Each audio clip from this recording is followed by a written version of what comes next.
함양에서 태어났는데 어릴 때 이제 집이 부산으로 이사를 가서 부산에서 고등학교 때까지 다니고 이제 대학 때부터는 서울에서 그리고 이제 뭐 군대 갔다고 아내 만나서 결혼하고 그리고 이제 미국 가서 공부하고 뭐 그랬는데요. 이제 고신교단 장로교 고신교단에서 이제 쭉 자라나긴 했는데 고신 신대원은 제가 안 갔고요. 그리고 이제 바로 유학을 갔습니다. 이제 장로교 이제 배경이긴 한데 제가 현재 고신교회 이제 아는 목사님들이 많이 계시니까 이제 교회는 제가 이렇게 자주 가는 편인데 고신 교단 행사에는 제가 못 갑니다. 찍혀가지고. 이제 그냥 어떤 분들은 넌 행위구원론자야. 뭐 여기 가장 많이 듣는 비난 중에 하나고요. 이제 미리 알고 들으시라고 제가 지금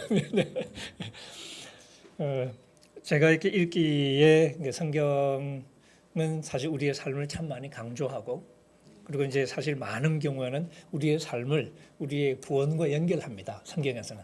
근데 이제 우리는 반대로 생각하는 습관이 사실 많아가지고 그러다 보니까 많이 이제 좀 이렇게 오해가 많이 생기는데 그런 부분을 좀 이제 좀 얘기를 좀 선명하게 하려고 하다 보니까 이제 그런 면에서 이제 좀 비판을 받기도 하고 또 이제 혹은 비난을 받기도 하고 또 이제 예전 학교 있을 때는 교단 신학위원회 불려다니기도 하고 뭐 이렇게 그랬었습니다. 그리고 어쨌든 뭐 이렇게 제가 미리 말씀드리는 거예요. 그러니까 이제 그런 비난을 받는 사람의 입장에서 이제 말씀을 드리는 거니까 들으실 때 이제 좀 감안하고 들으시면 좋으실 것 같고 이제 제가 행위를 강조한다고 비난을 받기도 하지만 동시에 또 이제 행위를 강조하게 되는 것과 이렇게 뭐 동전의 양면인데 우리의 구원의 미래성에 대해서도 참 많이 강조합니다. 대개 이제 우리 한국 교회는 구원 받았다는 표현에 굉장히 익숙해져 있고 구원을 받은 것으로 생각하는데 실제 성경은 사실 전혀 그렇지는 않거든요. 구원받았다는 표현이 나오긴 하는데 에베소서 같은데 혹은 디모데전서 같은데 나오는데 사실 우리의 회심을 얘기할 때 이제 구원받았다 그렇게 말할 수는 있어요. 근데 그게 이제 마지막 심판 때의 구원과는 선명하게 구분됩니다. 근데 그 구원은 철저하게 미래 마지막 심판 얘기예요. 그래서 구원의 소망 얘기를 많이 하는데 이제 그 부분을 좀 이제 많이 다른 학자들보다는 좀 더 많이 강조하는 편이고요. 근데 학자들은 현재와 미래를 좀 섞어서 얘기를 하길 좋아하셔요. 근데 저는 그렇게 섞는 것은 논리적인 혼란만 가지고 온다라고 얘기하면서 이제 미래를 좀 더 강조하는 편인데, 그러니까 미래를 선명하게 얘기해야 오늘 우리 현재를 똑바로 이야기할 수 있다. 그게 제 입장인데 그러다 보니까 이제 너무 미래만 지나치게 강조하는 거 아니냐 하는 그런 비난을 받기도 하고요. 그래서 이제 그런 지점에서 이제 제가 오늘 얘기 오후에 이제 말씀을 드리는 거니까 미리 이제 알고 계시면 쟤는 그래서 저러는구나 하고 이제 들으시면 될 것 같습니다. 물론 저는 이제 제 나름대로 그게 이제 성경을 가장 올바르게 읽으려고 애쓴 결과로 이제 말씀드리는 거지만, 근데 사람의 성경 읽기라는 게 뭐 여러분도 그렇고 저도 그렇고 우리의 눈이라는 게 순진하지 않잖아요. 우리는 항상 정치적인 입장을 갖게 마련이고, 그래서 굉장히 정치적으로 우리에게 주어진 글을 읽게 마련인데, 그래서 같은 글을 읽어도 사람마다 이렇게 반응이 다 다르게 나오듯이 성경을 편다고 우리가 갑자기 천사가 되는 건 아니잖아요. 역시 제 나름대로의 욕심과 혹은 제 나름대로의 비전 혹은 제 나름대로의 어떤 이 아이디어라는 생각들을 가지고 성경을 펴니까 저는 제 입장에서 성경을 읽습니다. 저는 최선을 다해서 공정하게 읽으려고 애를 쓰지만 제 입장을 없앨 수는 없겠죠. 그런 면에서 제 입장에서 읽었을 때 이제 나온 결론 이야기들이라는 걸 좀 이렇게 감안하고 읽어주시면 좋겠고, 그리고 이제 이렇게 된 것을 조금 길게 생각하면 약간 또 이렇게 배경 설명이 되겠는데, 제가 어릴 때부터 교회 생활을 하면서 좀 이렇게 힘들었습니다. 힘들고 또 이렇게 많이 싸웠습니다. 어른들하고. 고등부 때는 전사님과 맨날 싸웠던 것 같고요. 조금 약간 외람되게 그러니까 도발적으로 좀 이렇게 대들기도 하고, 어떤 때는 뭐 아닌 것 같다 싶으면 가서 이렇게 따지고, 또 이제 따지면 또 이렇게 잘 받아주시지는 않았던 것 같아요. 막 이제 우격다짐으로 그냥 잠재우려고 그래서. 그러니까 한 번은 막 뭐라고 이렇게 질문을 하고 막 따지듯이 했더니 그 전도사님이 나는 임마 신학교에서 설교학을 배우는 사람인데 네가 그러면서 막 야단을 치시길래 설교학을 배우고 안 배우고 맞는 건 맞는 거고 틀린 건 틀린 거 아니냐 그렇게 대들었던 기억이 나는데요. 그러면서 좀 이렇게 힘든 시간을 보냈고, 그 담임 목사님하고도 대판 싸우기도 하고, 그래서 이렇게 저희 아버지가 이렇게 개척하고 얼마 안 돼서 일찍부터 장로로 이렇게 섬기셨는데 저희 집안이 교회를 옮겨야만 될 뻔한 상황까지도 몰고 가고 그랬습니다. 제가 이렇게 사고를 쳐가지고. 그러다 보니까 이제 학교에서도 이제 선생님들하고 자주 이렇게 부딪히게 되고요. 그러니까 이 기성세대 어른들에 대한 불만이 참 많았었어요. 이제 그 불만의 핵심을 한마디로 하면 나한테는 잘 가르쳐 놓고 왜 안 하냐. 이게 제 불만이었고요. 그러니까 이제 사실 조건 없이 사랑하라고 제가 이렇게 배웠거든요. 근데 이제 막상 교회에서는 제 친구가 이제 부모님이 일찍 돌아가서 도와줘야 될 상황인데 부모님이 안 계시니까 그래서 이제 아버지한테 부탁해서 당회에서 안건으로 이제 해서 이제 구제하는데 이제 그 친구 이름 좀 올려달라고 그래서 아버지가 이제 들고 가셨어요. 근데 별로 기분이 안 좋게 하셨더라고. 부결됐다고. 그러니까 왜 부결됐냐 그러니까 다른 장로님이 많이 반대하셨다. 왜 반대했냐? 그러니까 그 누나가 우리 교회 안 나온다고. 그 얘기 들으니까 이게 이런 데인가 싶은 거예요. 그러니까 나한테는 그러지 말고 무조건 사랑하라고 가르쳤던 것 같은데 그 누나가 우리 교회 안 나온다고 안 도와주기로 했다는 얘기 들으면서 이제 그런 식의 이제 경험들이 저한테는 상처가 많이 됐던 것 같고요. 그래서 오랜 동안 점점 이게 복음 자체에 대한 의심을 좀 키워갔던 성장 과정이 그랬던 거고 그래서 나중에는 아닌 것 같은데 아무래도 뭐 그런 생각을 많이 하고 이렇게 자랐고 그러다가 이제 어떤 계기를 통해서 다시 이제 복음에 대한 확신을 갖게 됐고요. 그러다 또 이렇게 뭐 하다 보니 또 이렇게 신학 공부를 하게 됐고 또 하다 보니 성서학자가 됐고 그러니까 이게 성경 읽기가 어릴 때의 경험과 완전히 이렇게 분리될 수는 없는 것 같아요. 그래서 유난히 그런 부분에 대해서 관심을 많이 갖고 성경을 읽게 되다 보니까 좋게 말하면 다른 분들이 좀 슬쩍 넘어가는 걸 좀 더 예민하게 그렇게 감지한다고도 할 수 있겠고요. 좀 나쁘게 말하면 지나치게 행위만 강조하는 뭐 그런 소위 행위 구원론자가 되는 뭐 그런 이제 문제가 생기기도 하겠죠. 네, 어쨌든 뭐 저는 그렇습니다. 그래서 이렇게 약간 배경 삼아 이제 미리 말씀을 드리고요. 이제 갈라디아서 로마서 제가 이렇게 파일을 2개를 지금 이렇게 드렸는데 일단 갈라디아서가 사실 역사적으로 먼저 쓰여진 거라서 뭐 거의 비슷한 얘기를 하긴 할 거긴 하지만 한번 이렇게 넘어가 보도록 하겠습니다. 이제 제가 처음에는 이제 제가 썼던 책들 몇 개 그냥 열거를 해놓은 것이니까 혹시 이제 시간도 남으시고 돈도 남으시면 뭐 이렇게 사서 보셔도 될 것 같고요. 이제 갈라디아 같은 경우는 이제 앞에 있는 서론적인 얘기는 제가 그냥 간단하게 넘어가겠습니다. 이게 로마 숫자 1번에 보시면 종교개혁 이신칭의 갈라디아서, 뭐 교회 부패 이런 얘기 잘 아실 테니까요. 그리고 이제 사실 종교개혁 당시에 우리 종교개혁자들이 가장 많이 강조한 게 소위 은혜, 믿음 이런 거거든요. 그리고 특히 이제 루터 같으면 이렇게 이 오직 은혜, 오직 믿음 이런 걸 많이 강조했는데 그걸 강조한 이유가 뭐냐면 우리 인간의 공로를 통해서가 아니라 하나님의 은혜로 구원받는 사실을 강조할 수밖에 없었던 게 그 당시에 이제 가장 이제 그 상징적인 사건이 면죄부 사건이죠. 교회 부패가 아주 심각했는데요. 이제 상징적인 사건 면죄부인데 면죄부의 그 바탕에 뭐가 있냐면 공로주의라는 게 이제 교리가 있습니다. 우리가 공로를 쌓는 거예요. 근데 우리 공로를 쌓으면 예를 들어서 이제 아버지가 이렇게 뭐 그렇게 멋지게 이렇게 사신 분이 아니어서 이렇게 여러 개가 있어. 근데 내가 공로를 잘 쌓아서 근데 이 공로가 내 걸 채우고 이제 더 공로를 더 쌓으면 그게 흘러 넘칩니다. 그 잉여 공로는 다른 사람에게 가는 거죠. 그러니까 내가 사랑하는 사람에게. 그러니까 내가 이제 공로를 많이 쌓아서 넘치면 그게 우리 아버지한테 가서 아버지가 그 공로 덕분에 이제 천국으로 가는. 그런 식의 사상들이 이제 면죄부를 팔게 하는 중요한 동기가 됐던 거죠. 근데 그런 현상을 보면서 종교개혁자들은 이 공로주의 사상이 문제구나. 이걸 어떻게 해야 되겠구나. 물론 이제 그 배우의 루터 같은 사람은 소위 이렇게 믿음으로 의롭다심 얻는다는 그 구절에 대한 게 통찰이 있기도 했고요. 그러면서 결국은 우리 인간의 힘으로가 아니라 순전히 하나님의 은혜로. 그래서 솔라 그라티아라는 표현을 이렇게 쓰게 되고 그다음에 순전히 예수 그리스도에 대한 믿음으로 그래서 솔라 피데라는 표현을 쓰고 이제 이렇게 해서 이분들의 관심은 우리 구원의 그림에서 인간의 공로를 빼는 게 이제 핵심적인 거죠. 그래야만 이 부패를 근본적으로 해결할 수 있다고 본 거죠. 그래서 공로가 아니라 오직 은혜로 이제 이게 종교개혁의 이제 모토가 됐었습니다.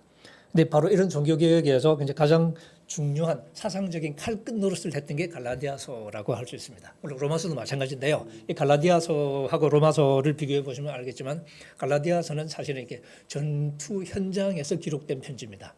실제 교회에서 사고가 나서 지금 그걸 다루는 거고요. 로마서는 이제 나중에 이제 베테랑 선교사가 선교의 사역의 1단계를 마무리하고 그다음에 이제 고린도에서 지금 로마서를 쓴 건데 그걸 이제 마무리하고 이제 예루살렘에 가서 지금까지 모았던 그 돈이 있거든요. 이방 교인들에게서 모금 운동을 했는데 그거 예루살렘에 전달하고 그리고 거기서 이제 로마로 가고 로마에서 로마 교인들의 도움을 받아서 스페인 선교, 로마 제국 지중해를 중심으로 보면 로마 제국 서쪽이죠. 지금까지는 동쪽 사역을 다 했고요. 이제는 여기서 내가 할 일 다 했다라고 생각했고 이제는 서쪽으로 가야지. 그거 이제 2단계를 계획하면서 예루살렘 들러서 로마로 가서 왜냐면 근데 스페인 가려면 혼자서는 안 되니까. 근데 사실 바울도 이렇게 동쪽 출신이라 헬라어가 모국어라. 근데 서쪽에는 라틴어가 많이 쓰였거든요.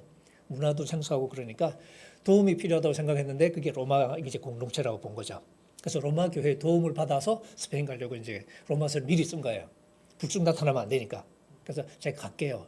도와주세요. 그리고 로마서를 보내고 이제 가려고 그랬는데 여러분 알다시피 사도행전에 나오는 것처럼 예루살렘 갔다가 잡히는 바람에 그래서 한 2년 세월 이렇게 죄수 신분으로 보내죠. 그리고 죄수 신분으로 로마로 가다가 뭐 파선하기도 하고 결국 로마로 가서 이제 가택연금 상태에서 전도하는 걸로 사도행전은 끝이 납니다. 그 와중에 보면 로마서는 그러니까 이제 로마 교회 도와달라고 쓴 편지이기 때문에 이게 약간 요즘으로 치면 선교 편지에 해당합니다. 근데 도와달라고 부탁은 불쑥할 수는 없잖아요. 근데 그 당시 바울은 사실은 유대 기독교인들에게는 여전히 어느 정도는 좀 약간 석연찮은 면이 있었던 바울 되게 진보주의자라던데 하는 식의 그 아이디어가 생각들이 펴져 있었고요. 이제 나중에는 고린도 교인들조차 바울이 개척했던 고린도 교인들조차 바울에 대해서 좀 이렇게 시비를 걸 정도로 사실 이렇게 좀 쉽지는 않았었죠. 왜냐하면 바울이 신학교를 안 나와가지고 요새 말로 하면 신학교를 안 나온 사람이라 늘 자격시비에 휘말렸거든요. 그러니까 로마 교회 나 도와주세요, 나 선교사 파송해 주세요 한다고 될 게 아니죠. 그래서 로마서에서 바울은 자기 소개를 합니다. 그래서 1장부터 보면 이제 로마서가 성경 공부하기 제일 좋은 편지 중에 하나인데 그 이유가 뭐냐면 차근차근 자기를 소개해야 되기 때문에. 근데 자기 소개는 결국 자기 신학의 소개죠. 이방인의 사도로서 내가 진보적인 것이어서 그런 게 아니라 하나님의 복음이 그런 것이고 나는 바로 이런 하나님의 복음을 선포하고 있다는 걸 이제 알리는 게 이제 로마서의 주요 목적이죠. 그래서 차근차근 자기 소개, 자기 복음 소개를 잘 하고 있고요. 그래서 우리가 성경 공부하기 딱 좋습니다. 그러니까 이제 이처럼 로마서는 이제 소위 베테랑 선교사가 2단계 선교 프로젝트를 계획하면서 로마 교회 도움을 청하기 위해서 이제 그 쓴 편지니까 차분하게 신학적인 사유를 차분하게 전개하는 반면 갈라디아서는 지금 현장을 마주하면서 격분해서 쓴 편지. 그러니까 제가 가끔 이제 갈라디아서 읽으실 때는 입에 거품 물고 있는 바울 생각하시면서 읽으시면 딱 좋다 그렇게 얘기하는데 그래서 분위기가 싸합니다. 처음 시작할 때도 보통 이제 그 당시 편지는 바울입니다. 그리고 누구누구에게 안녕하십니까 이렇게 가는 거거든요. 얘기가 약간 이제 왔다 갔다 하니까 좀 감안해서 들어주시고요. 이제 이게 갈라디아서를 이렇게 보시면 여러분들 아시겠지만, 고린도전서 같은 경우에도 고린도 교회를 수식하는 그 표현들이 나오거든요. 그러니까 이제 멋있는 표현들 딱 수식해서 이제 갈라디아서 그러고 갈라디아에 있는 교회들에게 이걸로 끝이에요. 그러니까 싸한 느낌이 벌써 듭니다. 그러면서 이제 1장 6절 같은 경우에 보통 감사하노라가 나와야 되는 게 1장 6절이거든요. 헬라어로는 감사하노라가 제일 먼저 나옵니다. 우선상. 근데 그 자리에 대신에 우리 개역 개정을 하면 내가 이상히 여기노라라고 번역된 단어가 제일 앞에 딱 나옵니다. 그러니까 조금 다르게 보면 내가 깜짝 놀랐다 하는 표현입니다. 이게 야단치는 표현이에요. 그런 식으로 바울 편지 중에 감사 부분이 빠진 유일한 편지가 갈라디아서입니다. 고린도 교회도 여러분 굉장히 골치 아프잖아요, 그죠? 온갖 문제들이 많았고 사실 고린도 교회 청빙 오면 난 절대 안 간다. 그런 농담 우리 하기도 하고 그러는데 그런 교회도 감사하노라 하는 대목은 안 빠집니다. 근데 갈라디아서는 없습니다. 대신에 내가 깜짝 놀랐다 하는 말로 시작을 하고 있습니다. 이제 요처럼 그리고 이제 갈라디아 소위 이렇게 옛날 얘기도 나오고 뭐 이렇게 신학적인 논증도 나오는데 갈라디아 교인들을 직접 쳐다보면서 따지는 거 있죠. 그 말들은 거의 대부분이 수사 의문문입니다. 따지는 질문들이에요. 성령 어떻게 받았어? 복이 어디 갔어? 이제 와서 이러냐? 이런 식으로 이렇게 따지는 질문들로 거의 다 채워져 있습니다. 그만큼 분위기가 그렇고 끝날 때도 여러분 그 6장 제일 끝부분 가까이 보시면 우리 개역 개정에는 더 이상 나를 괴롭게 하지 말라 이렇게 돼 있죠. 더 이상 건드리지 마라. 약간 이런. 그리고는 이렇게 약간 좀 패러디해서 말하면 영화에 보면 가끔 이렇게 조폭들이 이렇게 어깨 슬쩍 깔 때 있죠. 그래서 문신 보여주는 사람 겁나라고. 약간 이게 바울이 지금 등짝을 깐 게 아닐까. 약간 반농담으로 드릴 말씀이에요. 바울이 지금 등짝이 난리가 났을 거 아닙니까? 엄청 얻어맞기도 얻어맞았고 채찍도 맞았고 태장도 맞았고 막 그랬거든요. 그 등이 난리가 났을 텐데 그거 슬쩍 까보면서 내 몸에 그리스도의 흔적을 지녔다. 뭐 약간 이런 분위기? 제가 이렇게 반농담으로 말씀드렸는데 인도로 처음부터 끝까지 분위기가 좀 그렇습니다. 이게 지금 현장에서 교인들에게 엄청 화가 났었던 편지이기 때문에 그렇습니다. 이제 갈라디아서는 뭐 학자들은 사실 이렇게 갈라디아서 학자들에게서는 거의 뭐 굉장히 좀 이렇게 리트머스 시험지와 비슷한 그런 역할을 하고요. 그래서 새로운 학설을 주장하고 싶다. 그러면 일단 갈라디아서로 먼저 설명을 해보여야 됩니다. 갈라디아서 시험에 통과 못하면 그건 꽈락이에요. 끝나는 거니까. 그처럼 학자들 사이에서는 아주 중요한 테스트 이렇게 작용을 하고 있고요. 근데 교회에서는 사실 별로 인기는 없습니다. 저도 갈라디아서 성경 공부를 해본 적은 없었던 것 같아요. 교회 생활을 하면서 이제 그도 그럴 것이 로마서가 있어서 그런 것 같아요.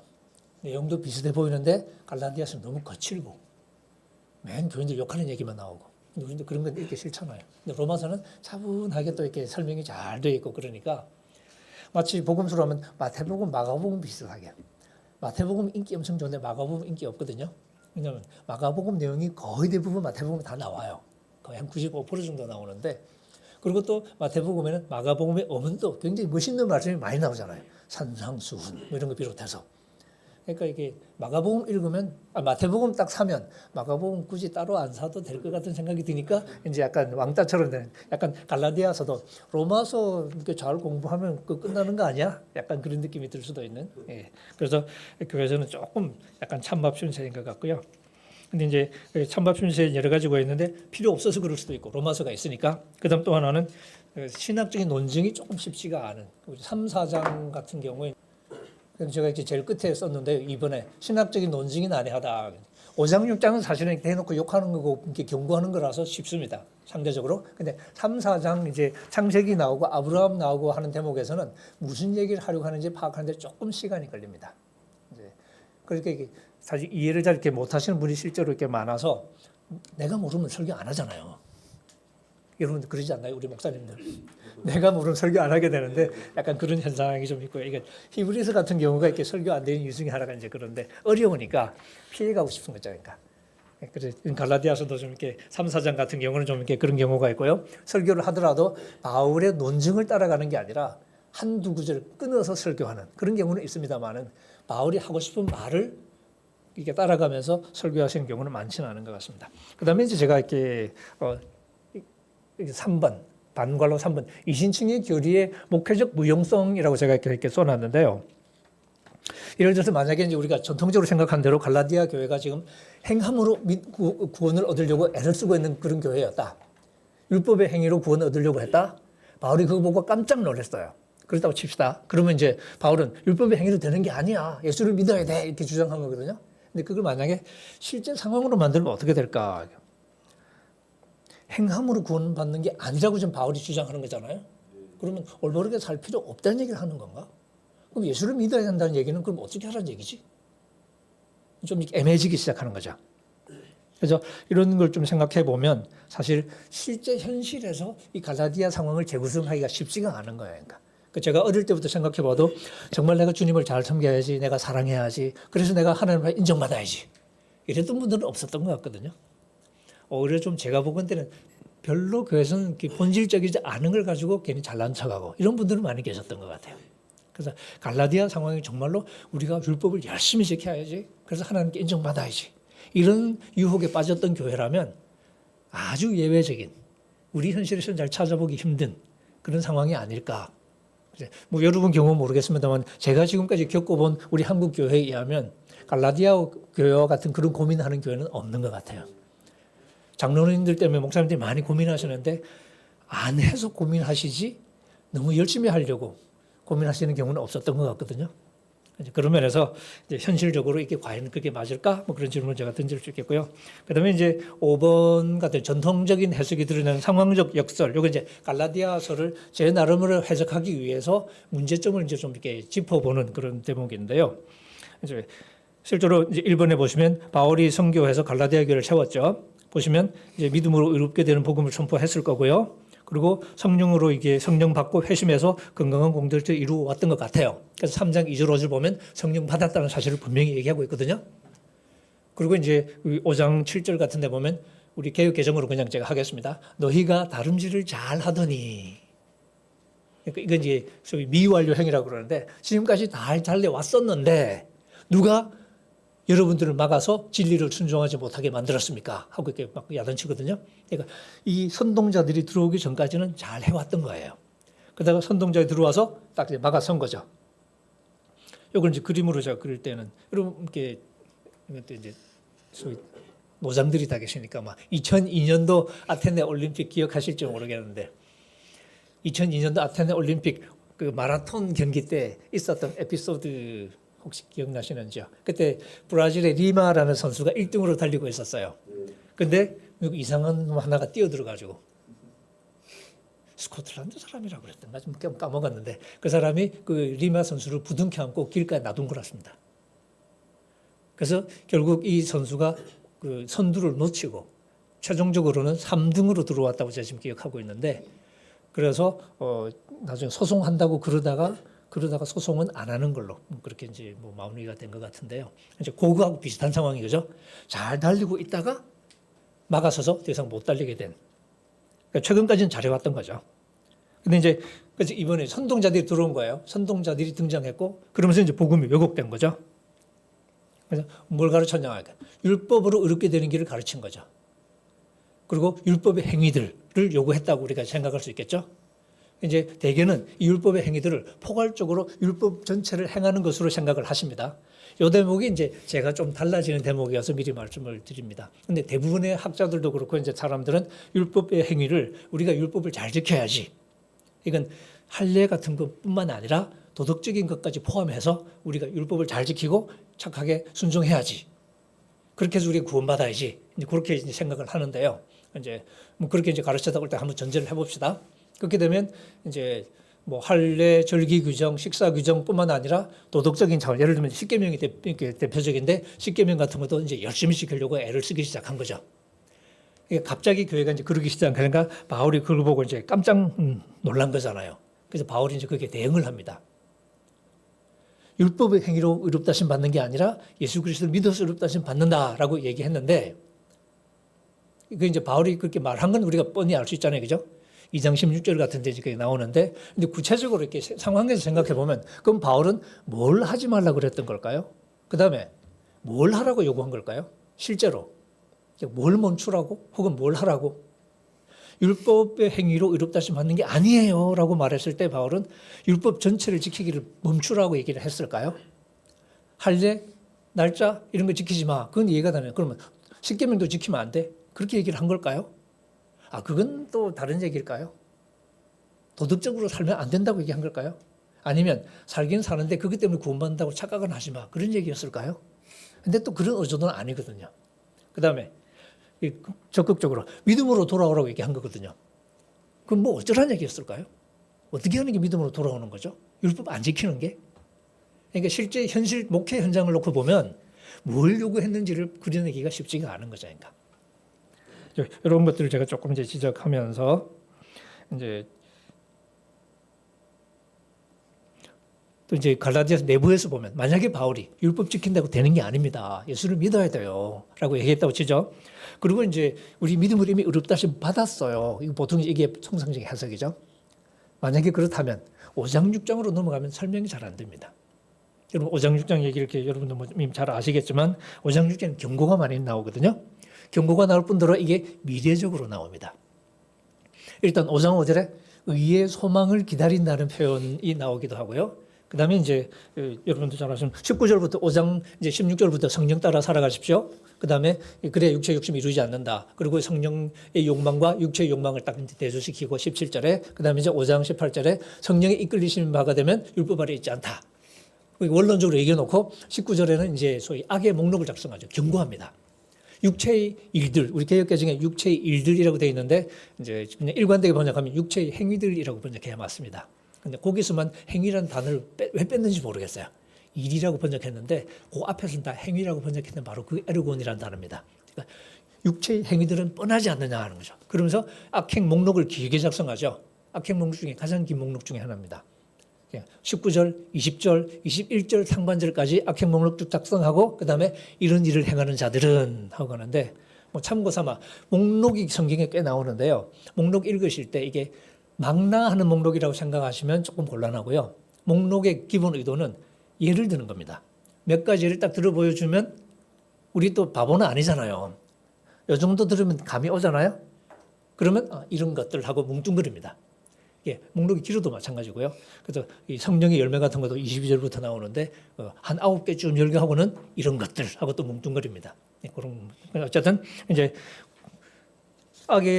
율법의 행위들을 해놓고 육체의 행위들을 얘기해놓고 그 다음에 경고금을 하면 이런 일을 행하는 사람은 절대로 하나님 나라를 상속받지 못할 것입니다. 이 경고는 뚜렷한 경고거든요. 이거는 바울 서신에만 나오는 경고입니다. 바울만 여러 번 이런 경고를 합니다.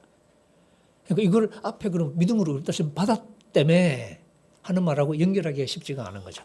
이것만 끝내는 게 아니라 좀 더 넘어가서 6장에 가보시면 이제 이 6장 7절, 8절이 이렇게 대표적인 부분인데 요거는 제가 이렇게 구체적으로 쓰지 않았습니다. 바울이 교인들에게 착각하지 말라고. 우리 개혁 개정으로 하면 스스로 속이지 말라. 착각하지 말라는 거죠. 하나님은 우리가 우습게 여길 수 있는 분이 아니라 하는 거죠. 무슨 말이냐? 사람이 무엇으로 심든지 그대로 거둔다 하는 거죠. 이 믿는 사람들이 이걸 착각을 잘합니다. 근데 그거 착각하지 말라고. 심는 대로 거둔다 하는 거죠. 이 얘기 나중에 또 다시 조금 더 제가 구체적으로 하겠습니다. 자기 육체를 위하여라고 번역하셔도 되고요. 안으로라고 번역하셔도 좋습니다. 왜냐하면 바울이 지금 두 가지 밭을 좀 생각하면서 씨 뿌리고 거두는 얘기를 하고 있거든요. 그래서 자기 육체라는 밭 안으로 씨를 뿌리는 사람은 그 육체로부터 썩어짐을 수확한다. 썩어짐 부패죠. 바울 서신에는 지옥 개념이 없습니다. 지옥 개념이 없어요. 지옥 개념은 마태복음 뭐 이런데 그다음에 요한계시록 이런 데 나오죠. 근데 바울 서신에는 지옥 개념이 없어서 우리 농담할 때 지옥 가기 싫은 사람은 바울 서신만 읽어라. 그럼 지옥은 안 간다. 그런 농담을 하긴 하는데 그 예수님식으로 바꾸면 지옥 간다는 말과 그 비슷하게 번역할 수 있습니다. 근데 바울이 쓰는 표현은 멸망한다, 썩는다, 죽는다 이런 표현들이 나오거든요. 그러니까 이제 그런 것들이 최종적인 멸망을 나타내는 표현 중에 하나인데 이 부패도 마찬가지입니다. 그러니까 육체에 심으면 그냥 부패를 거둘 뿐이죠. 반대로 성령에다가 씨를 뿌리면 성령으로부터 영생을 수확할 것이다. 갈라디아서에서 나오는 구원의 이미지 중에 하나가 영생이거든요. 영생은 우리가 성령에 심어서 우리가 수확하는 것으로 묘사를 하고 있습니다. 그건 로마서도 마찬가지입니다. 나중에 보겠습니다. 이제 이런 것들하고 연결하기 쉽지가 않은 거예요.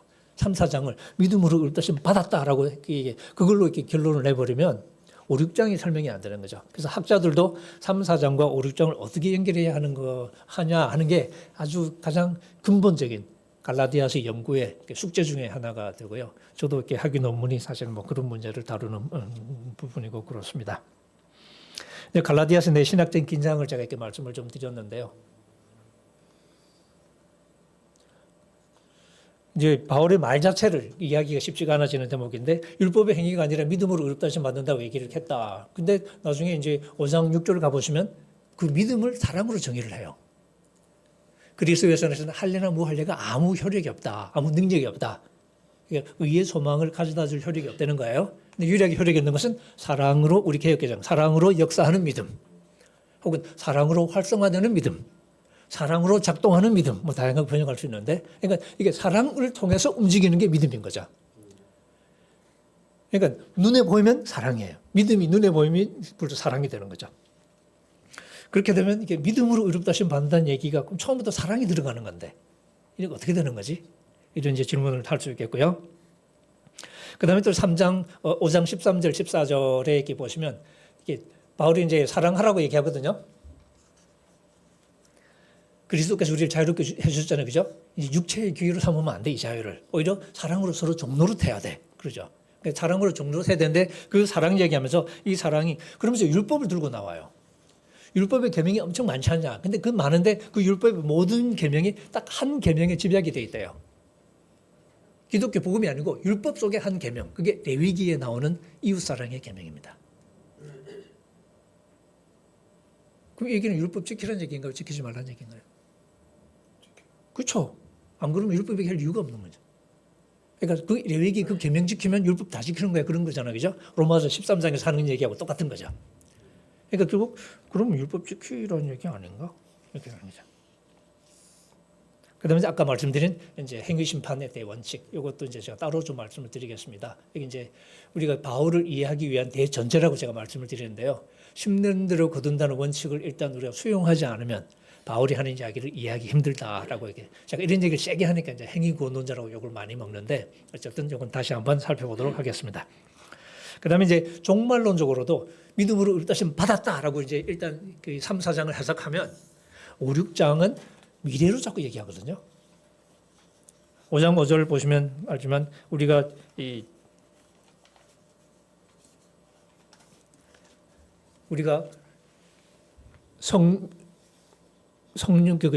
성령으로 믿음을 좇아 의의 소망을 기다리노니 하고 가거든요. 5장 5절이 의의 소망을 기다린다는 표현이 나옵니다. 그럼 일단 의롭다 하심 받은 거 아니에요? 하고 질문을 하겠죠. 3, 4장에서 받았다며. 근데 5장에 가니까 의의 소망을 기다린다는 표현을 하십니다. 이게 앞뒤가 안 맞는 거죠. 그리고 이제 2장 17절 같은 경우도 이거 이제 헬라어로 이렇게 번역하면 의롭게 되려고 애를 쓰다가라고 번역할 수 있습니다. 그러니까 바울이 안디옥에서 베드로하고 지금 한판 붙는 대목이죠. 안디옥 사건이라고 부르는. 그러니까 이제 베드로가 오락가락 하는 거 보고 이제 열받아가지고 지금 이렇게 한판 붙는 건데 그 대목에서 야, 너하고 우리 유대인 아니냐. 이방주인 아니잖아. 근데 우리도 예수를 믿었잖아. 왜? 우리 예수 믿는 거, 의롭다 하심 받는 거 율법의 행위로는 안 된다고 우리가 알았잖아. 예수를 믿어야 된다고. 그래서 우리도 예수를 믿잖아. 이렇게 가죠. 바로 그 대목에서 야, 베드로한테 야, 좀 우리가 말이야 그리스도 안에서 의롭게 되려고 애를 쓰다가 만약에 죄인처럼 드러났다. 그러면 예수님이 우리 죄짓게 만든 거야? 이런 식으로 막 따지는 거거든요. 거기서 지금 상황을 그 당시 상황을 의롭게 받은 상황이 아니라 의롭게 되려고 애를 쓰는 상황으로 묘사를 하고 있습니다. 그러니까 이런 표현들도 사실 이렇게 읽어보면 바울은 의의 소망이라는 말과 지금 이렇게 비슷하게 얘기하고 있구나 하는 걸 알 수 있는데 그리고 그다음에 이제 우리가 아는 종말론적인 경고들을 생각하면 이미 받았다는 말로 지금 눈치를 주는 상황은 아닌 것 같거든요. 이걸 우리가 어떻게 이해할 수 있을까? 이게 이제 우리의 숙제가 되겠습니다. 그다음에 이제 바울이 왜 화가 났을까? 제가 좀 이렇게 빡친이라고 좀 속된 말을 썼는데. 제가 강의할 때 좀 이렇게 좀 그런 편, 설교할 때도 제가 조금 말을 좀 편하게 하는 편이어서 좋아하는 분은 좋아하시고 어떤 분은 조금 불편하신 분도 계시고 그러시는데 예. 이제 제가 이제 질문 실제로 이제 이게 좀 추상적인 얘기가 아니거든요. 갈라디아 교인들이 실제로 사고를 치고 있잖아요, 그죠? 뭐 하고 있었지? 하고 질문하는 겁니다. 그걸 확인해 보는 절차. 첫 번째 상황 재구성을 하는데 첫 번째 뭐 하냐? 갈라디아 교인들이 뭐 하고 있었을까? 예. 텍스트에서 확인되는 것 가장 이제 확실한 게 할례죠. 할례를 받으려고 했습니다. 이제 5장 이제 2절에 가면 나오는데 5장에 가야 할례 얘기가 나오는 이유는 워낙 뻔한 사안이라 얘기할 필요가 없었어요. 근데 5장에서는 할례 가지고 이제 11일 걸리니까 이제 할례라는 말을 한 거죠. 그다음에 이제 6장에 보시면 선동자들이 할례를 요구했다는 것도 선명하게 드러납니다. 그러니까 선동자들이 요구했어. 갈라디아를 받으려고 했어. 그러니까 이제 할례가 지금 핵심 이슈구나. 오케이. 할례는 확인이 돼요. 그다음에 또 그리고 말고 또 갈라디아인데 뭐 하고 있지? 하고 뒤져보니까 한 가지가 더 나옵니다. 4장 8절. 너희가 날과 달과 절기와 해를 삼가 지키니 내가 너희를 위해 수고한 것이 헛될까 두려워하노라 하는 대목이 나오죠. 그 보면 날과 달과 절기와 해를 열심히 지키는구나라고 말했는데 그게 이제 우리가 보기에는 유대 절기를 지키기 시작한 거죠. 대표적으로 안식일. 그 다음에 이제 그거 말고는 사실은 갈라디아 교인들의 행동을 묘사하는 건 여기 전부입니다. 그 다음에 한 걸음 더 나가서 갈라디아 교인들은 아닌데 바울이 갈라디아 상황을 다루기 위해서 가장 마지막으로 언급하는 게 안디옥 사건이거든요. 안디옥에서 베드로가 한 번 붙었던 얘기를 하는데 상관없으면 얘기 안 하겠죠. 이제 베드로가 한 번 붙었던 얘기가 뭐냐 하면 여러분 잘 아시지만 지금 베드로가 고넬료를 전도했던 사람이라 이게 이방인 집에 가서 밥 먹은 기록이 최초로 남은 게 베드로잖아요. 그 사도행전 10장에 보시면 그죠? 그러니까 이제 안디옥은 그 예루살렘 교회는 철저하게 유대인 교회였고요. 그다음에 이제 복음이 퍼져 나가면서 디아스포라 유대인들이, 그러니까 헬라파 유대인들이 도발적으로 비유대인에게 복음을 전하기 시작합니다. 그게 사도행전 11장부터 이렇게 나오는데요. 그러면서 이제 유대인 아닌 사람이 교회 안으로 들어오기 시작해요. 그래서 만들어진 교회가 안디옥 교회입니다. 안디옥 교회는 교회 역사상 최초의 다민족 공동체입니다. 유대인의 경계를 넘어서 함께 만들어진. 여기서 이제 베드로가 한번 방문을 했나 봐요. 언젠지는 확인이 안 됩니다. 근데 한번 와 있었겠죠. 이제 왔는데 베드로가 고넬료 전도했던 사람이니까 이방인하고 밥 먹는 건 뭐 문제도 없거든요. 그러니까 잘 먹고 있다가 야고보에게서 사람들이 왔습니다. 예루살렘에 있던 야고보에게서. 야고보는 약간 보수주의자로 알려져 있습니다. 마치 제가 런던에서 청년부 사회 갈 때, 런던은 유럽은 술에 대해서는 굉장히 관대하거든요. 한인교회도 마찬가지입니다. 그래서 청년부 모임할 때 이제 맥주들도 마시고, 그 성가대 모임할 때도 이제 포도주 마시고 그렇게 해요. 근데 이제 목사님이 바뀌었어요. 바뀌어서 이제 새로운 목사님이 오셨는데 합동신학교 출신 목사님이 오셨어요. 아주 보수적인 분이셨어요. 그러니까 이게 대놓고 말은 안 하는데 교인들도 분위기 파악을 하니까 이제 청년부 모임 하는데 이제 목사님이 한번 와보시겠다 그러시는 거니까. 뭐 이렇게 맥주 캔 까놓고 막 이러고 있는데 목사 오신다니까 눈치가 보여가지고 우리도 모르게 자연스럽게 캔 치우고 막 이러고 있는 것이니까 그런 식이었던 거죠. 그러니까 약간 베드로가 이제 눈치가 보인 거니까. 그래서 이방인들하고 같이 잘 먹다가 물러나 버린 거죠. 그러니까 베드로가 그러니까 다른 유대인들도 베드로에게 동조를 하게 된 거니까. 베드로의 존재감은 대단하거든요. 이제 그러다 보니까 그 안디옥 교회 사이에 초대 담임 목사님이었던 바나바까지도 거기에 휩쓸려서 그런 행동하니까 바울이 거기에 소위 이제 열이 받은 거죠. 그래서 이제 베드로한테 이제 한판 바로 그 얘기가 안디옥 사건인데 이제 그걸 보면 그 사안은 결국은 식사 규정 얘기죠. 식사 규정 중에서 이방인 유대인이 혹은 할례자 무할례자가 같이 먹을 수 있냐 없냐 이거 관련된 식사 규정. 요거까지 만약에 포함시키면 갈라디아서 내에서 확인되는 이슈는 세 가지입니다. 율법과 관련해서 실제로 교인들의 행동과 관련, 갈라디아 교인들이나 아니면 다른 교인들과 관련된 행동은 세 가지. 할례 받으려고 했구나, 날짜 지키고 있구나, 그 다음에 음식 규정을 따지고 있구나. 요 세 가지. 근데 이제 흥미로운 것은 요 세 가지가 그 당시 유대인들에게는 가장 중요한 정체성의 배지였습니다.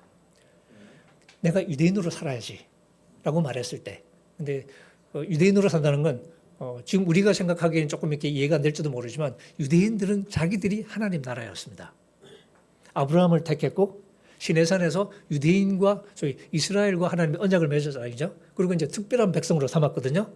그때부터 하나님의 백성, 선택받은 백성이라는 그 정체성이 깔려 있고, 그러니까 유대인의 정체성의 가장 바닥에는 선민 의식이 있습니다. 지금도 마찬가지입니다. 이게 때로는 무서워요. 근데 이 선민 의식, 택한 백성, 그러니까 하나님의 백성으로 산다는 이야기는 뭐냐면 유대인답게 산다는 얘기입니다. 그러니까 이방인 중에 섞여 살아도 하나님을 위해서 산다면 유대인답게 살아야 되니까 이게 달라야 되는 거예요. 근데 다르게 만드는 거예요. 도덕적으로 착하게 산다고 잘 표시가 잘 안 나거든요. 그래서 뭐냐면 확 다르게 보이게 만드는 그런 것들이 아무래도 현실적으로 중요하게 등장할 수밖에 없는데 그 세 가지가 할례, 그다음에 안식일 같은 절기, 그다음에 음식 이런 것들입니다. 그러니까 요 세 가지가 갈라디아 텍스트에서 확인이 됩니다. 그다음에 이제 중요한 질문은 이거 외에 율법을 지키려는 도덕적인 열성도 있었을까? 예를 들면 십계명 같은. 그러니까 율법이 단순히 할례 이런 것뿐만 아니라 흔히 말하는 의식법 같은 것뿐만 아니라 도덕적인 법도 다 지키려고 했을까? 하고 질문했을 때 어떤 답이 나올까 하는 거죠. 이 부분에서 이제 설명이 좀 이렇게 전통적인 관점이 있고요. 그 다음에 이제 우리가 세관점이라고 부르는 관점이 두 개가 있습니다. 여기 이제 근본적으로는 이렇게 똑같은데 이제 우리 종교개혁 이후로 우리가 이제 익숙해져 있는 전통적인 가르침에 의하면 이게 도덕적인 열심도 있었어요. 지키려고 했어요. 근데 왜 의롭다심 받지 못하지? 어차피 완벽하게 못 지키니까. 완벽한 순종은 불가능한 거야. 그게 어차피 막다른 길이야. 그건 망하는 길이죠. 그럼 어떻게 되냐? 완벽한 의로움은 우리 예수님 의지하는 수밖에 없어요. 그래서 예수를 믿어야 돼. 약간 이런 식의 이제 아이디어가 가장 전통적인 아이디어가 되는 거죠. 그러니까 율법을 지켜서 의롭다심 받을 수는 없습니다. 네가 아무리 착하게 살아봐도 되나? 안 되거든. 약간 이런 거죠. 그다음에 이제 80년대 이후로 세관점이라는 해석의 흐름이 생겨났는데 읽어보니까 조금 아닌 것 같은 생각이 드는 거예요. 완벽하게 지켜야 된다고 실제로 성경이 요구하나? 하나님이 유대인들에게 이스라엘에게 율법 주실 때 완벽하게 안 지키면 꽝이야. 그러고 주셨을까요? 아닌 것 같거든. 그리고 이렇게 다윗 같은 사람도 사고 칠 거 쳤잖아요. 근데 칭찬 엄청 받거든요. 모세도 그렇잖아요. 근데 또 칭찬 받거든요. 그럼 완벽하게 지켜야 된다는 건 우리가 좀 만들어낸 생각 아닐까? 그런 생각해 볼 수 있겠죠. 그런 문제의식을 바탕으로. 그리고 또 이제 그 당시 유대교 보니까 유대교가 율법 종교였냐? 아니었던 것 같거든. 이제 어떤 E.P. 샌더스라는 학자가 이렇게 유명하게 이제 내놓은 얘기인데 그 당시 유대교 가만히 보니까 유대교도 은혜를 잘 알았다. 율법 지켜야 되는데 그건 구원 받으려고 소위 하나님의 백성이 되려고 그러는 게 아니라 이미 은혜로 하나님의 백성 됐는데 됐으니까 이제 백성으로 살아야 되잖아요. 그러니까 율법을 지키는 거지. 그러니까 말하자면 언약 백성 안으로 get in 하려고 지키는 게 아니라 stay in 하려고 지키는 거다. 그런 식으로 주장하면서 유대교도 은혜를 잘 알았다. 그러니까 유대교 율법 종교 아니야. 약간 이런 식의 이제 주장을 했거든요. 그러면 바울이 뭐 때문에 시비를 걸고 있을까요? 하고 이제 질문할 수 있겠죠. 율법을 완벽하게 지킬 수 없으니까 그렇다. 그게 잘못된 해석이라고. 근데 그래서 세관점 학자들이 뭘 관찰하냐면 신의론 나오는 대목을 가만히 관찰해 보니까 항상 뭐가 나오냐면 유대인 이방인 문제가 나오는 거예요. 로마서도 그렇고 갈라디아서도 그렇고 빌립보서도 그렇고 믿음으로 의롭다심 받는다는 얘기가 나올 때는 대부분 유대인 이방인 관계 문제가 이렇게 등장합니다. 아, 이게 칭의론의 사회적인 컨텍스트구나라고 생각하면서 근데 이게 그러면 왜 율법을 지키는 게 문제가 되는 거지? 그러면서 이게 이 세 관점의 대답은 율법을 열심히 지킨다는 그게 뭐냐면 유대인답게 살겠다는 얘기거든. 그게 결과적으로는 이방인을 배제하는 게 되는 거니까. 근데 이방인을 배제하는 것은 역설적으로 율법의 정신과 안 맞는다는 거죠. 왜냐하면 창세기 보면 이방인들도 다 하나님의 축복의 그 범위에 들어오거든요. 그러니까 율법을 열심히 지켜서 이방인을 배제해서 율법을 지키겠다고 했는데 오히려 그게 율법의 정신을 어기는 게 된다. 이런 식의 설명을 이렇게 하는 게 세관점이에요. 그것도 저는 좀 마음에 안 드는데 어쨌든 요 두 주류 해석의 공통점이 뭐냐면 이 선동자들이 율법 전체를 지키기를 요구했고 갈라디아 교인들도 할 수 있으면 율법 전체를 지키려고 좀 열심히 애를 쓰고 있다라고 전제하는 겁니다. 근데 저는 이 부분에 제가 시비를 겁니다. 조금 이따 또 말씀드릴게요. 그러니까 결국 그러면 이 갈라디아 교인들이 뭘 하려고 했지? 유대인이 되려고 한 겁니다.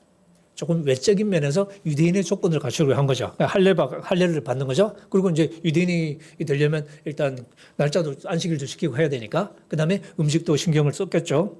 이러면서 이제 유대인이 되려고 했는데 하지만 우리가 본문을 읽었을 때 도덕적인 열심은 거기는 없었던 것 같아요. 그러니까 바울이 율법을 지킨다라고 말했을 때 그 율법을 지키려는 열심은 없었던 거니까. 그 이제 제가 근거로 이렇게 제시하는 구절이 사실은 이렇게 두 가지가 있는데 뭐 다른 부분 조금 시간이 이렇게 많이 지체되니까 이렇게 넘어가고요. 제가 이제 우리 5장 우리 아까 읽었던 구절 5장 2절, 3절, 4절에 보면 바울이 갈라디아 교인들에게 경고하는 대목이 나옵니다. 내가 할례를 받는 각 사람에게 경고하노니 하고 나오죠. 그 경고가 뭐냐면 그 사람은 율법 전체를 다 지켜야 돼. 할례 받는 사람에게 할례 받냐? 율법 다 지켜야 돼라고 지금 경고하고 있습니다.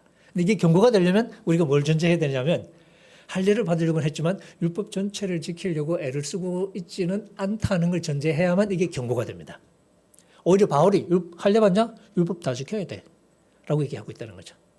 그다음에 그럼 선동자들은 그렇게 가르쳤을까? 아닐까? 하고 6장 아까 우리 12절, 13절 읽었는데 가보면 거기 이렇게 비판하죠. 할례를 받은 그들이라도 율법은 지키지 아니하고 라고 바울이 비판합니다. 학자들은 이것을 액면 그대로 해석하지는 않습니다. 그런데 저는 그걸 액면 그대로 읽어야 된다고 주장합니다. 바울은 지금 선동자랑에서 할례에 대해서는 열정이 있었지만 율법을 지키지는 않았다는 거죠. 그 바울은 이 두 개를 구분합니다. 할례 받는 거 이건 하고 율법 지키는 건 별개의 문제로 보는 거죠. 로마서도 똑같습니다. 그런 면에서 저는 갈라디아 상황은 할례 받고 날짜 지키면서 유대인이 되려고 했지만 도덕적인 의미에서 율법을 열심히 지키고 순종하려는 그런 열정은 없었다고 제가 판단을 하는 겁니다. 여기 이제 제가 하는 해석인데 이거는 굉장히 특이한 해석입니다. 저는 근데 그렇게 해야만 갈라디아서를 제대로 읽을 수 있다고 이렇게 보는 거죠. 그래서 이 상황에 대한 진단 이 부분에서 제가 이제 바로 그 얘기를 하고 있습니다. 선동자들의 열정은 할례와는 관련되지만 도덕적인 열정은 없었고 갈라디아 교인들도 할례를 받으려고는 했지만 율법 전체를 지킬 의사는 없었다는 거죠. 그 유대인처럼 되고자 했다. 근데 바울이 중요하게 생각하는 건 그건 껍데기 유대인이 아니었거든요. 로마서 2장에 말하는 것처럼 이면적인 유대인이 돼야 되고 마음의 할례를 받아야 되는데 그거는 결국 순종한다는 말하고 똑같은 얘기거든요. 이 순종이 없었던 거죠. 그러면 바울이 왜 깜짝 놀랐을까? 지금 갈라디아 교인들을 보면서 경악한 이유가 뭐였을까? 할례 때문에 놀랐을까요? 할례가 가장 표면적이니까 할례 보고 깜짝 놀랐을까라고 보니까 놀랐을 법도 한데 그리고 이제 5장 2절, 3절, 4절 보면 2절을 보면 할례 받는 사람에게 아주 협박을 하긴 하거든요. 할례 받으면 끝났어. 그렇게 얘기하니까 할례가 문제인 것 같긴 해요. 근데 또 다른 데 보면 할례가 문제 아닌 것 같기도 하고 그러죠. 특히 이제 우리 5장 뭐 이렇게 보시면 5장 6절, 5장 5절에 우리가 성령으로 믿음을 좇아 의의 소망을 기다리느니 그러죠. 왜냐하면 이제 5장 6절 앞에 왜냐하면이라고 이렇게 넣어주시면 좋습니다. 우리 개역 개정 그 번역이 제일 아쉬운 부분이 접속사를 번역을 잘 안 해요. 왜냐하면 넣어주시면 왜냐하면 그리스도 예수 안에서는 할례나 무할례나 아무 효력이 없어요. 무능력하다는 뜻입니다. incapable of 이런 뜻인데 할례도 우리를 의롭게 할 능력이 없는 거니까 무할례도 의롭게 할 능력이 없어요. 그러면 할례나 무할례는 상관이 없다는 얘기잖아요. 그럼 할례가 핵심 문제는 아닌 것 같은데, 그죠? 그 무할례도 답이 아니에요. 그다음 또 6장으로 넘어가도 6장 15절에 비슷한 얘기 나오죠. 할례 받는 거나 할례 안 받는 거나 아무것도 아니래요. 중요한 건 새로 지으심을 받는 것, 새 창조. 이게 중요한 거죠. 그러니까. 그럼 할례는 아닌 것 같은데 하는 생각을 할 수 있겠죠. 물론 이제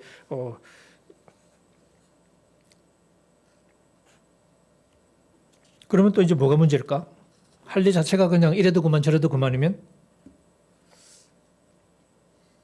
근데 바울은 이 할례 무할례가 중요한 게 아니라 우리가 얘기한 것처럼 사랑으로 역사하는 믿음이 더 중요하다. 그다음에 새로 지음을 받는 게 중요하다. 그다음에 이제 우리 5페이지 보시면 이게 고린도전서도 비슷한 표현이 나오거든요. 7장 19절 이게 결혼 얘기하는 장인데 하나님의 할례 받는 것도 아무것도 아니고 할례 받지 않는 것도 아무것도 아니로되 다만 중요한 건 하나님의 계명을 지키는 거다. 그렇게 그러니까 하나님의 계명 지키는 건 중요한 거예요. 그러니까 할례는 본질이 아니었던 거죠. 그럼 바울은 현재 상황을 어떻게 진단하고 있나 하고 이제 본문을 쭉 보면 바울은 아주 심각하게 배교로 진단합니다. 하나님을 떠나고 있는 것으로. 1장 6절 그리스도의 은혜로 너희를 부르신 이를 이같이 속히 떠나 다른 복음 쫓는 것을 내가 이상히 여기노라 이렇게 가죠. 그 다음에 또 3장 같은 데 보면 성령으로 잘 시작했다가 육체로 끝내려는 말도 안 되는. 제가 비유적으로 설명할 때 예를 들어서 서울에서 부산으로 이제 차를 타고 가는데 제가 차 타고 가본 적은 없습니다. 근데 차를 타고 가는데 대전쯤 가서 이제 휘발유가 떨어져서 이제 기름 넣으려고 했는데 누가 이상한 기름통 들고 와서 이거 한번 넣어보라고. 엄청 싸요. 색깔도 이뻐. 이거 넣으세요 하고 이렇게. 근데 제가 그 말에 속아가지고 기름을 넣기 시작하는데 바울이 본 거예요. 미쳤냐? 그리고 저한테 막 그게 갈라디아서입니다. 그러니까 성령으로 잘 시작했다가 휘발유로 잘 왔잖아요. 그럼 계속 휘발유로 가야 되잖아. 근데 가짜 이제 휘발유로 갈아타고 있는 거죠. 그러니까 그런 상황으로 이해를 할 수 있는데 어쨌든 이제 그다음에 또 이제 4장 8절에 보시면 회심 이전, 하나님을 알기 이전 상태로 돌아가는 것으로 설명을 하고 있습니다. 아주 이렇게 근본적인 비판. 그 다음에 5장 7절 아까 본 것처럼 순종을 멈춰버린 상태이기도 하고요. 그리고 이제 그러고서 생겨난 결과가 뭐냐면 적나라한 경쟁과 갈등의 상황을 지금 바울이 묘사하고 있습니다. 5장 15절, 26절. 서로 동물들이 서로 물고 먹는 그런 그림을 지금 그리고 있는데 이게 지금 사랑으로 역사하는 믿음과는 정반대되는 그런 상황을. 그래서 나중에 조금 더 얘기하시면 바울은 바로 여기에 놀란 거죠. 그러니까. 가장 중요한 사랑과 믿음의 자태가 파괴되고 있는 그 상황이 위기였던 거죠. 그러니까. 근데 그 위기가 왜 왔냐? 쓸데없는 할례 받았네 안 받았네 이런 쓸데없는 것 가지고 서로 싸우다가 진짜 중요한 사랑과 믿음을 포기하기 시작한 거예요. 이러면 같이 망하는 거죠. 그게 바울의 걱정이었다라고 이제 제가 이렇게 주장을 합니다. 그럼 바울의 처방은 뭐냐? 사랑으로 구체화되는 믿음을 회복해야 되는 거예요. 믿음을 회복하라는 얘기는 율법 지키지 말고 그냥 십자가만 바라봐 이런 얘기가 아니라 사랑으로 역사하는 믿음을 회복하라는 얘기죠. 그리고 의의 소망을 기다리는 삶을 기다리는 얘기고, 그래서 이게 핵심이 결국 5장 16절부터 이어지는 그 얘기가 되는데, 성령을 따라 살아가라는 이야기가 결국은 가장 실질적인 공고가 되겠습니다. 이게 바로 하나님 나라를 상속하는 길이거든요. 그리고 5장 24절 유명한 절이죠. 그리스도 예수의 사람은 자기 육체를 그 욕망과 정욕과 함께 십자가에 못 박았다. 그러니까 과거의 욕망을 십자가에 못 박는 거죠. 그게 이제 회심의 본질인데, 그리고 중요한 건 새로 지으심을 받는 것. 그리고 이것을 바울은 새로운 삶의 규칙으로 제시를 하고 있습니다. 5장 16절. 그렇게 이제 일단 상황에 관한 얘기를 해본 거예요. 그러니까 텍스트로 상황을 재구성해 보니까 율법을 열심히 지켜야지, 착하게 살아야지, 그걸로 하나님께 인정을 받아야지 하는 상황이 아니라 유대인이 되려고 했던 거죠. 그런데 정작 율법을 지키려고 애를 쓰지는 않았던 것 같아요. 바울이 보기에는 껍데기에 열광하고 있는 거죠. 그러니까 제가 위선이라는 책에서 주장하는 게 그건데 결국 위선이었다는 거죠. 종교적인 위선. 그런데 신약 성경은 집요하게 이걸 비판하잖아요. 그죠? 구약 선지자들 여러분 잘 아실 테고, 이사야, 예레미야, 아모스 잘 아실 텐데 그 전통이 세례요한에게 이어지죠. 세례요한이 욕한 것도 똑같습니다. 유대인들의 그 신학적인 신념, 아브라함의 자손이야. 근데 사는 건 엉망이었어. 세례요한이 바로 거기다 아브라함의 후손이라고 더 이상 생각하지 말라 하는 거예요. 다 필요 없다. 이제 뭐가 필요하냐면 회개에 합당한 열매를 내놔라. 왜? 하나님 나라가 가까웠기 때문에. 그게 회개였던 거죠. 그거 안 하면 하나님 나라 못 들어가는 거죠. 예수님이 바로 그 메시지를 받아서 그대로 설교해서 회개하십시오. 왜냐하면 하나님 나라가 가까이 왔기 때문입니다. 그리고 예수님과 가장 집요하게 싸웠던 그룹이 바리새인들이에요. 서기관들. 마태복음 보시면 이 바리새인 서기관들은 율법주의자가 아니고, 전 어릴 때 율법주의자로 배웠거든요. 근데 마태복음 23장 보시면 그 전체가 서기관과 바리새인 욕하는 내용이거든요. 핵심은 뭐냐면 위선자들입니다. 위선자들아, 위선자들아, 위선자들아. 우리 개역개정은 외식하는 자들아, 외식하는 자들아 됐죠. 영어로 you hypocrites, you hypocrites 하고 이제 위선자라는 뜻이에요. 이제 그 핵심은 뭐냐면 23장 3절에 제자들이 이렇게 하죠. 제자들에게 예수님이 얘들아, 쟤들이 있지, 저 사람들, 소위 서기관과 바리새인들, 저 사람들이 모세의 자리에 앉아 있잖아. 그러니까 율법을 가르치는 거죠. 그러니까 저 사람들의 말은 잘 지켜서 행해. 설교할 때 뭐 햇소리는 안 할 테니까. 그러나 그들의 행동은 본받지 마. 왜냐하면 그들은 말만 하고 행치 아니하며. 이렇게 나옵니다. 그러니까 예수님 비판의 핵심은 말만 하고 행동이 없었던 거예요. 근데 그 모양은 정말 믿음이 좋은 것 같아요. 신앙이 좋은 것 같아요. 온갖 폼을 다 잡으니까. 근데 그 속에는 탐욕이 가득하다. 그리고 23장 5절을 보면 그들은 모든 것을 사람들에게 보이려고 한다. 그러니까 이게 다 쇼하는 거죠. 근데 마태복음 6장이 바로 그걸 경고하죠. 쇼하지 말라고. 구제할 때, 기도할 때 사람들 많은 데서 폼 잡지 말고 오른손이 하는 거 왼손이 모르게. 기도할 때 골방에서, 금식할 때도 표현하게. 그게 바로 위선을 공격하는 대목이거든요. 그 얘기 앞에 5장 20절에 너희 의로움이 서기관과 바리새인보다 더 크지 않으면 절대로 천국 못 들어간다.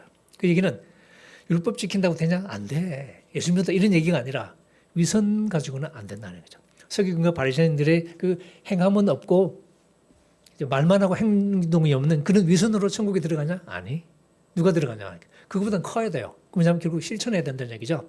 그게 산상순 이제 쭉 가면 7절 결론. 나더러 주여 주여 하는 자마다 다 천국에 들어갈 게 아니고 하늘에 계신 내 아버지 뜻대로 행하는 자라야 들어갈 것이다. 그렇게 쭉 연결이 됩니다.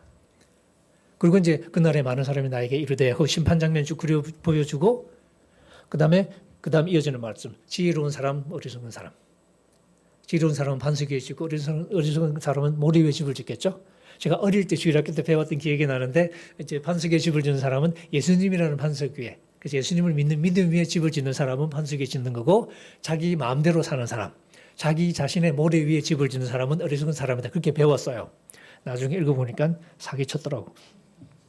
전혀 그런 뜻 아니죠. 그러므로 내 말을 듣고 행하는 자는 그 집을 반석 위에 지은 지혜로운 사람 같으니. 그 다음에 내 말을 듣고 행치 않는 사람은 그 집을 모래 위에 지은 어리석은 사람 같으니. 그러니까 예수님이 가시면 행하느냐 행하지 않느냐 합니다. 이게 마태복음이 까칠한 이유 중에 하나인데, 그래서 마지막 이제 제일 끝에도 예수님이 하늘과 땅의 모든 권세를 나에게 주셨으니 그러므로 너희는 가서 모든 족속으로 제자를 삼아 아버지와 아들과 성령의 이름으로 세례를 주고 그 다음에 내가 너에게 분부한 모든 것을 가르쳐 지키게 하라. 그걸 조금 다르게 번역하면 내가 너에게 분부한 모든 것을 지키도록 가르치라. 이렇게 번역할 수 있습니다. 지키라고 가르치라는 거죠. 이게 마태복음이에요. 이제 결국 이런 식으로 이렇게 생각해 보면 이게 우리가 그냥 뭐 말로 때울 수 있는 게 아닌 거죠. 이걸 조금 더 이제 근본적으로 가면 바울 서신을 올바르게 이해하기 위해서는 그러니까 마태복음과 모순되지 않게 해도 되겠지만 바울 서신을 올바르게 이해하려면 바로 이제 우리가 근본적으로 좀 생각해야 될 게 뭐냐면 아까 우리 6장 읽을 때 나왔던 행한 대로 심는 대로 거둔다 하는 그 원칙, 그게 이제 결국 행위 심판 사상입니다. 요 얘기를 우리가 해야만 사실은 그 다음 얘기를 할 수 있는데 요거는 뭐 지금 쉬는 게 낫겠죠? 예. 예. 우리 한 10분 좀 쉬었다가 우리 3번부터 조금 얘기를 하겠습니다. 구약 얘기도 좀 해야 되고 그래서. 예, 예.